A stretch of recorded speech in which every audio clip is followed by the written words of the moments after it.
andaba yo caminando por la plaza de Guanajuato y de pronto me pareció ver a don Alfonso. Me acerqué y sí, era don Alfonso. Y entonces ya lo saludé. Me dijo que quién era. Le dije, pues soy de los jóvenes que conoció en San Luis. Ay, siéntate a platicar conmigo. Sí, cómo no.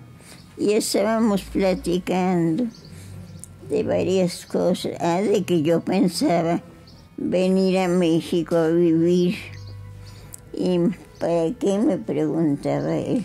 Le decía, porque quiero estar cerca de los escritores que admiro, como usted. Si él es su maestro, podríamos decir, el haberlo encontrado en ese momento en Guanajuato, donde Amparo Dávila no vivía, donde Alfonso Reyes no vivía, ese instante donde se juntan las personas y que va a encaminar la vida, porque no nada más es el saludarse, sino que es la escritura, la forma de escritura que va a seguir toda su vida. Y entonces me distraje viendo. Ya ven que en las plazas hay unos como crespones que ondulan con el viento. Y como era a las 4 de la tarde o 5, una hora en que el sol cae todavía, entonces se veían dorados y me recordaron el Principito de Saint-Exupéry, que le dijo, el príncipe, le dijo la zorra al niño, al Principito, ya no voy a tener nostalgia de tus cabellos, porque cuando vea yo estos crespones dorados, voy a recordar tus rizos. Y entonces dijo don Alfonso, no es posible que me estés citando a Saint-Exupéry, que es de los escritores míos favoritos. Entonces me abrazó, me hizo muchos cariños, llegó Manuelita, me presentó con ella y entonces quedé comprometida que cuando viniera yo a México, que los fuera a buscar a su casa.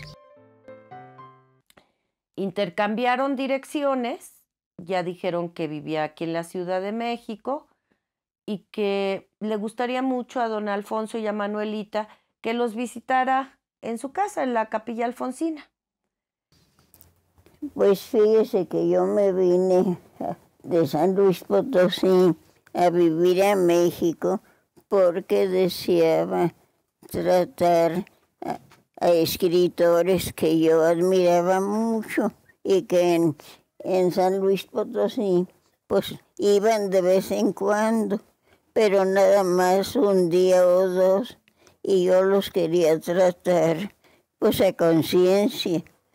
Después le comentó don Alfonso que estaba buscando una secretaria, que si mi mamá no conocía a alguien que le recomendara, y mi mamá le dijo, sí conozco. Dijo, ¿me puede dar sus datos? Pues está aquí presente, soy yo. Don Alfonso Reyes, no se diga, fui su secretaria de Alfonso Reyes. Y así empezó y pues se hizo igual una admiración y cariño por parte de mi mamá y don Alfonso y Manuelita. Al saber que ella estaba aquí sola en México con su mamá, también la acogieron y finalmente pues esa relación perduró, tanto que don Alfonso fue testigo ya en su matrimonio.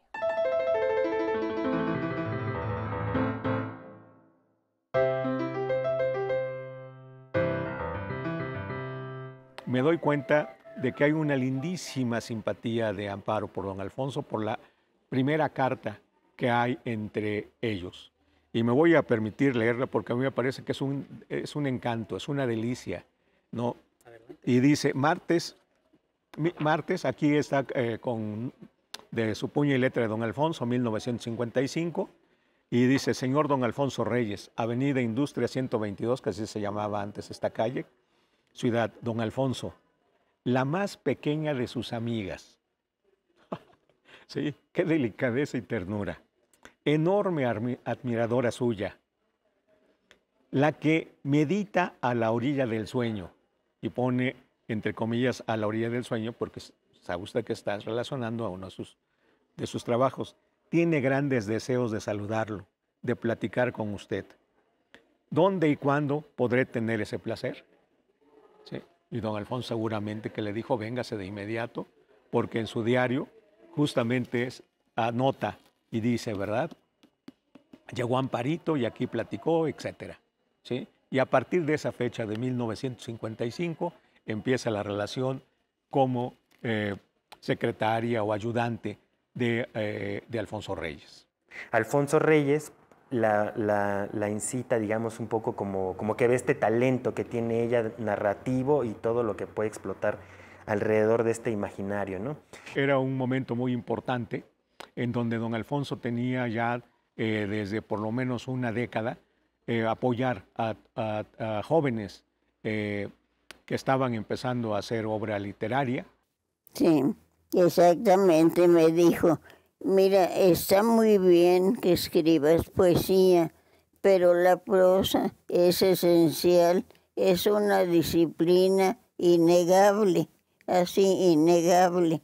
Entonces, entre más prosa escribas, tanto mejor para tu literatura. En el último tomo de las obras de los diarios de Alfonso Reyes, ahí puede usted encontrar las entradas, ¿verdad? Las fechas donde habla de Amparito Dávila. Por ejemplo, 6 de junio de 1955, tarde, Amparito muy suave y amable, que es lo que yo pienso que se deriva a partir de esta carta y que le ha de haber dicho, véngase y punto. Hay unos meses, ¿no? De junio a agosto, cuando ya hay la siguiente nota. 2 artículos de burlas veras, que es un libro que está haciendo ya don Alfonso, y luego dice, en la mañana, la picudita de Amparo Dávila. ¿Sí? ¿Qué quiere decir aquí? Bueno, yo me imagino, perdón por estar con esta cosa de la imaginación, de que o le dio don Alfonso que transcribiera algún artículo para su libro, ¿verdad? Y picudita, lista, ¿no? Está inquieta, ¿no? O sea, que quiere hacer cosas, etcétera. Y bueno, pues ahí está. Sí, los primeros cuentos que yo publiqué fue por instrucciones de él, porque yo no quería, me sentía muy cohibida de publicar en México. Entonces, él me dijo, no, puedes publicarlos, están para publicarse. Entonces me dijo en qué revistas. Si tomamos como base lo de su diario y las cartas que hay, empezaría a trabajar a mediados del 55 y terminaría quizás en los primeros días del 58, ¿sí? Porque mire usted, justamente el domingo 8 de marzo de 1959, ya ha pasado algún tiempo, digamos, o a lo mejor más adelante del 58, porque fíjese usted, domingo 8 de marzo del 59, Amparito Dávila de Coronel me trae un dibujo de obsequio de su esposo y a su niña de 3 meses. Es la primera niña que va a tener. Él me enseñó muchas cosas, pero yo fui mala alumna, porque él me enseñó que un escritor no debía acostarse sin haber escrito 2 o 3 cuartillas, por lo menos, al día. Y yo paso años sin escribir nada, porque no tengo que decir. Y cuando tengo, lo escribo. de cuál es el provecho que sacó de esta relación intensa que, pues mire, tampoco fueron muchos años, ¿verdad? Por muchas razones. Primero se casó Amparito, don Alfonso se murió en diciembre del 59, Amparito siguió todavía una vida muy larga, ¿sí? Y bueno, esas fueron las circunstancias, ¿no? Si hubiera vivido don Alfonso, seguramente hubiéramos tenido más testimonios de esto. Pero, pero la lección que ella sacó, yo creo que eso es muy importante, ¿no? Eso de ser riguroso, de tener esa libertad, ¿sí? Y de que no se conforme con absolutamente nada. Bueno, yo quisiera terminar, así como empecé con la carta de Amparito a don Alfonso, terminar justamente con un telegrama de don Alfonso Reyes, ahora no solamente a Amparo, ¿no? O va dirigido a ello, pero indudablemente ya como esposa del maestro Coronel, ¿no? De Pedro Coronel. Y fíjese, está 18 de mayo y no tiene el año. Suponemos que haya sido 58, 59, ¿no? Que seguramente fueron los momentos que todavía se conocieron y que era el cumpleaños de don Alfonso, ¿no? Amparito, Pedro, gracias, abrazos. Es lo único que dice en este telegrama, ¿sí? Amparito, Pedro, gracias, abrazos. Y con eso, con estas 4 palabras, usted puede entender, claro, pues es un telegrama de no olvidar todo ese cariño y ese aprecio que don Alfonso les tiene, que seguramente le mandaron algún regalo, alguna llamada por teléfono, lo vinieron a ver, etcétera, porque esa amistad nunca la dejaron para nada.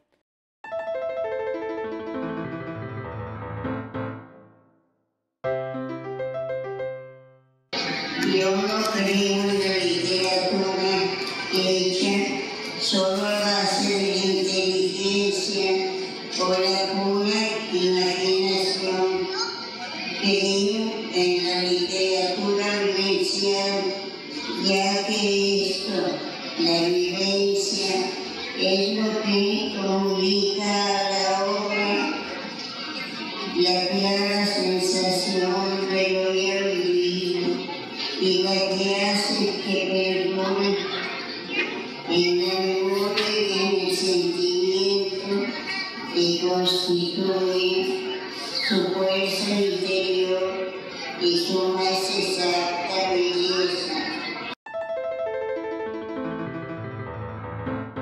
Amparo Dávila es una maestra del conocimiento de la mente humana, sabe muchísimo sobre cómo nos comportamos los seres humanos y justamente ese conocimiento plasmado en la literatura es lo que hace que sus cuentos sean tan siniestros. Yo creo que esa es la clave para entender a veces los cuentos de Dávila, ¿no? Hay un misterio que no necesariamente tiene que ser resuelto, ¿no? Sino que lo que disfrutamos es el trayecto mismo, la construcción misma de ese misterio. Esta personalidad misteriosa, aunque ella contaba mucho, siempre quedó algo en el misterio, ¿no? Su obra, en su obra está presente el misterio, pero en su vida también estuvo. Bueno, su literatura, por lo menos en mucha parte, fue vivencial. Fue a través de un hecho, una vivencia, donde surgía la idea para hacer un cuento, sobre todo, ¿no? Hay varios que yo sé de dónde surgieron y fue efectivamente una vivencia.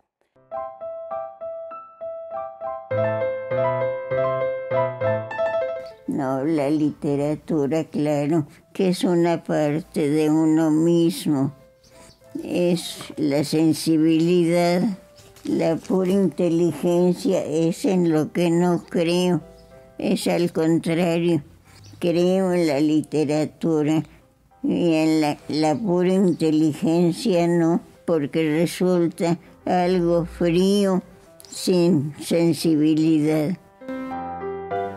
¿Cuáles son estos 2 cuentos que escribió a partir de sus vivencias? Bueno, de los que yo sé son varios, pero sí, uno es La noche de las guitarras rotas. la noche de las guitarras rotas.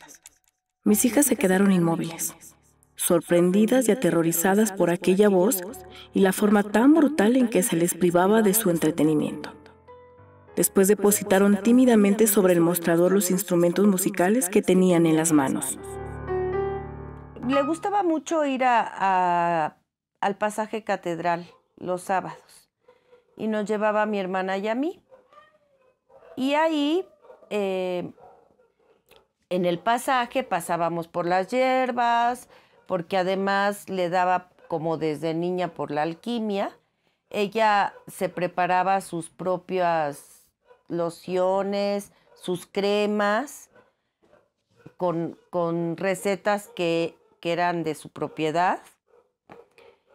Y entonces pasamos por una tienda donde había entre antigüedades, chácharas. Era un poco como mercado de pulgas, pero en estanquillo. Y entramos y estaba una señora muy malhumorada.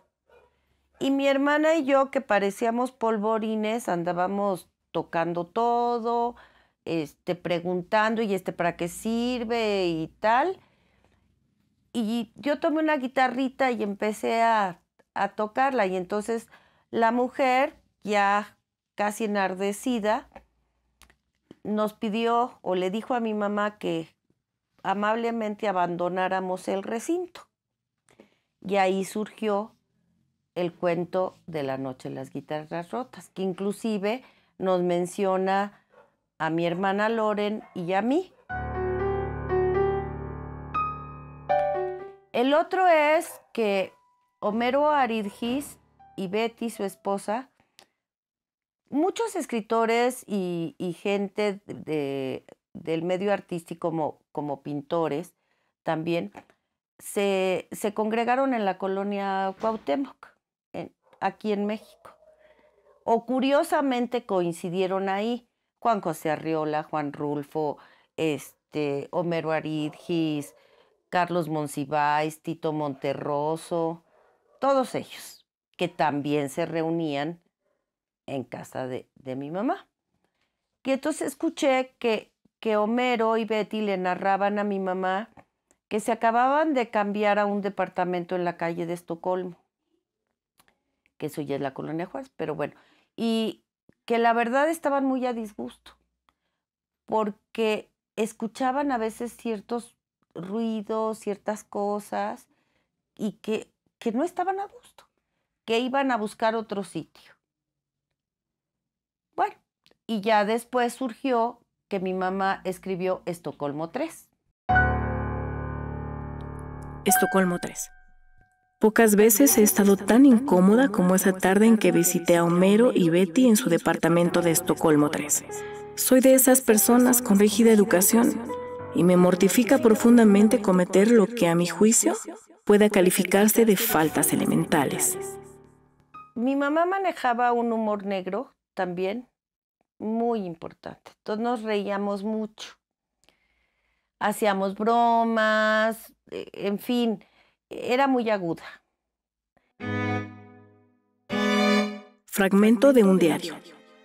Estoy tan sombrío, tan flaco y macilento, que a veces cuando algún desconocido sube la escalera, enloquece al verme. Yo estoy satisfecho con el aspecto logrado. Es fiel testimonio de mi arte, de su casi perfección. Y ese cuento, además de que tiene humor negro, tiene un poco de sarcasmo. Y hay una parte donde el que es el masoquista, el que es el perfeccionista del dolor, porque iba aumentando los grados que iba alcanzando de dolor. Entonces, eso me causaba a mí mucha gracia, ¿no? Porque, pues, hay que tener perfección hasta para sufrir. Entonces, él iba ganando grados y se ponía pruebas cada vez más difíciles. Pero no, me llamó mucho la atención porque dice, estaba alcanzando el grado tal de dolor cuando llegan a interrumpirme los curiosos gatos de la vecina. O sea, que salieron del apartamento y lo vieron en las escaleras ahí sufriendo. Y eso nos hacía reír mucho a mi mamá y a mí.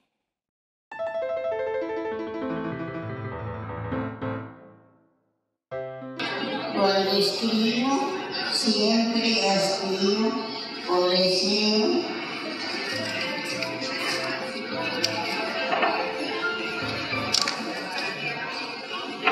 lograr un texto